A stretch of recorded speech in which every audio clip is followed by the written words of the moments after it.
নমস্কার। আমার সকল শ্রোতা ও দর্শক বন্ধুদের স্বাগত। শ্রী শ্রী মায়ের কথা। শ্রী শ্রী মায়ের কথা শুনব স্বামী ঈশানানন্দজি মহারাজের স্মৃতিচারণায়।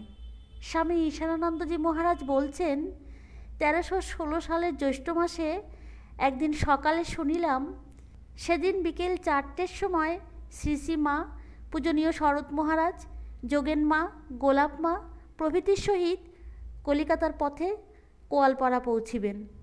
কিন্তু সন্ধ্যা হইয়া গেলেও তাহারা আসিয়া পৌঁছিলেন না। পরে সংবাদ আসিল, তাহাদের গাড়ি নদীর নিকট দকে পড়িয়াছে, অর্থাৎ কাদায় পড়িয়াছে। তৎক্ষণাৎ ভক্তদের কয়েকজন সেই দিকে অগ্রসর হইলেন। ক্রমে রাত 10টায় সকলে আসিয়া পৌঁছিলেন। মা গাড়ি হইতে নামিয়া বেশ ঘোমটা দিয়া একটু পা টানিতে টানিতে কেদারবাবুর মায়ের সহিত তাহাদের ঠাকুর ঘরে গেলেন। মা ঠাকুরকে প্রণাম করিয়া আসন গ্রহণ করিলে সমবেত স্ত্রী ও পুরুষ ভক্তগণ মাকে প্রণাম করিলেন, আমিও করিলাম। কেদারবাবুর মা কানে একটু কম শুনিতেন বলিয়া মা আমার দ্বারাই পুরুষ ভক্তগণের সহিত কথাবার্তা কহিয়াছিলেন। এদিকে বেশি রাত্রি হইতেছে বলিয়া পূজনীয় শরৎ মহারাজ সংবাদ পাঠাইলে মা শশব্যস্তে থালা হইতে একটি সন্দেশের কিছু ভাঙিয়া গ্রহণ করিলেন ও একটু জল খাইয়া রওনা হইবার জন্য গাত্রোত্থান করিলেন। সকলের সঙ্গে আমিও তাড়াতাড়ি ভিড়ের মধ্যে মাকে প্রণাম করিয়া বাবা যাহা প্রণাম দিতে দিয়াছিলেন তাহা মায়ের হাতে দিলাম। মা সস্নেহে চিবুকে হাত দিয়া চুমু খাইয়া বলিলেন, বাবা, যা কিছু দিতে হয় সব পায়ে দিতে হয়। তিনি ধীরে ধীরে গাড়িতে উঠিলেন।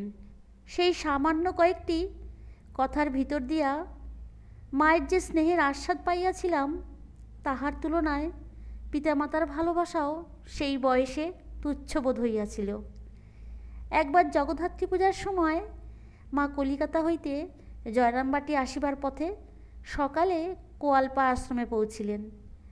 অপরাহ্নে রওনা হইবার সময় আশ্রমের উৎসাহী কর্মীগণকে বলিলেন, এখানে এখন তোমরাই আপনজন, দেশে এখন তোমাদের ভরসাই ভরসা।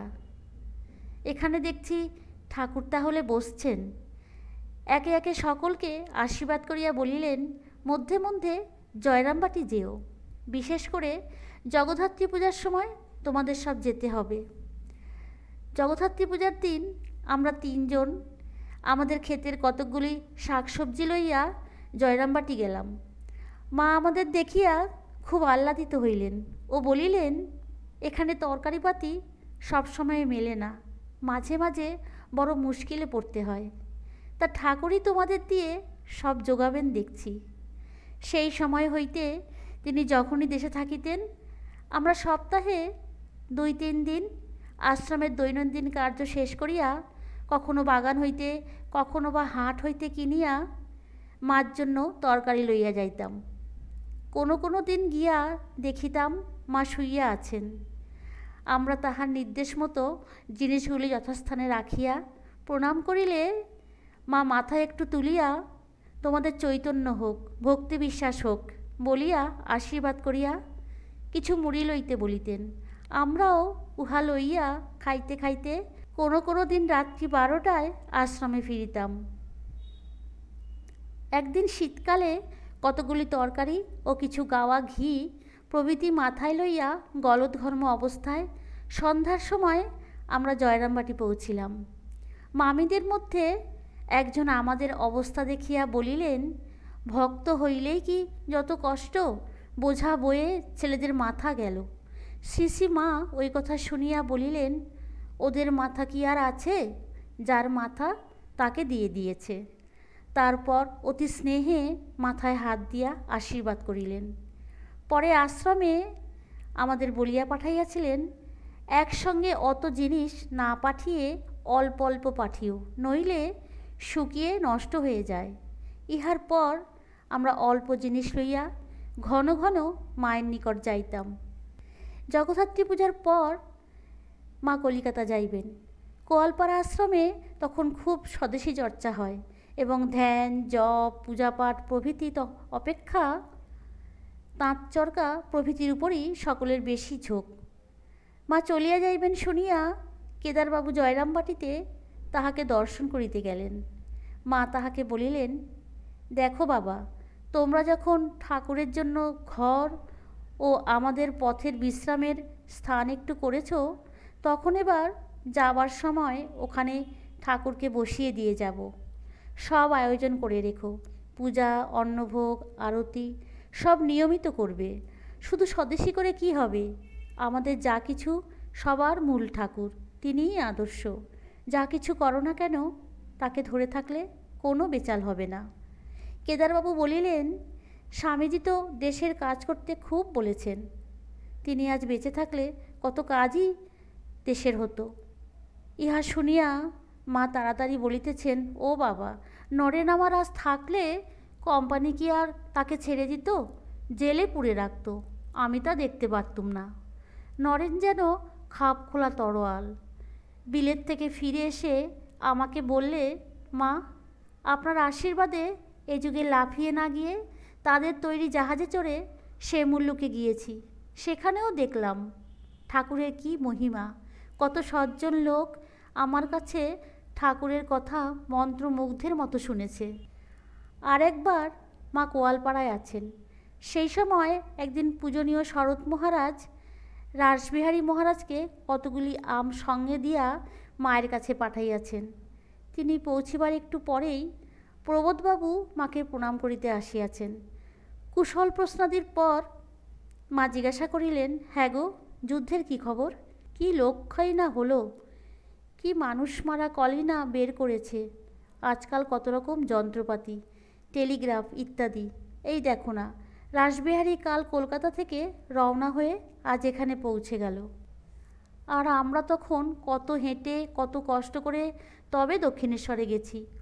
প্রবোধবাবু একটু উৎসাহিত হইয়া পাশ্চাত্য শিক্ষা ও বিজ্ঞানের প্রশংসা করিয়া বলিলেন, ইংরেজ সরকার আমাদের দেশের অনেক সুখ স্বাচ্ছন্দ্য বাড়িয়েছে। মা সব কথায় সাই দিতে দিতে শেষে বলিলেন, কিন্তু বাবা, ওই সব সুবিধা হলেও আমাদের দেশে অন্ন বস্ত্রের অভাব বড় বেড়েছে। আগে এত অন্ন কষ্ট ছিল না। উদ্বোধনে ঠাকুর ঘরে মা তাহার তক্তপোষের ওপর বসিয়া আছেন। স্বামী অরূপানন্দ মহারাজ ভক্তদের পত্র পড়িয়া শুনাইতেছেন। কৃষ্ণলাল মহারাজও ছিলেন। ভক্তরা লিখিয়াছে, মন স্থির হয় না ইত্যাদি।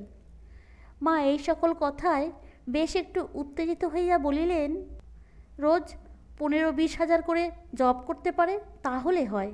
আমি দেখেছি কৃষ্ণলাল, বাস্তবিকই হয়। আগে করুক, না হয় তখন বলবে। তবে একটু মন দিয়ে করতে হয়। তা তো নয় কেউ করবে না, কেবল বলে কেন হয় না। একটি ভক্ত প্রণাম করিতে গিয়া ধ্যান জপের সম্বন্ধে জিজ্ঞাসা করিলেন। মা বলিলেন, জপ, সংখ্যা, করগণনা এসব শুধু মন আনবার জন্য। মন এদিক ওদিক যেতে চায়, তবু ওসবের দ্বারা এদিকে আকৃষ্ট হয়। যখন জপ করতে করতে ভগবানের রূপ দর্শন হয়, ধ্যান হয়, তখন জপও থাকে না, ধ্যান হলো তো সবই হলো।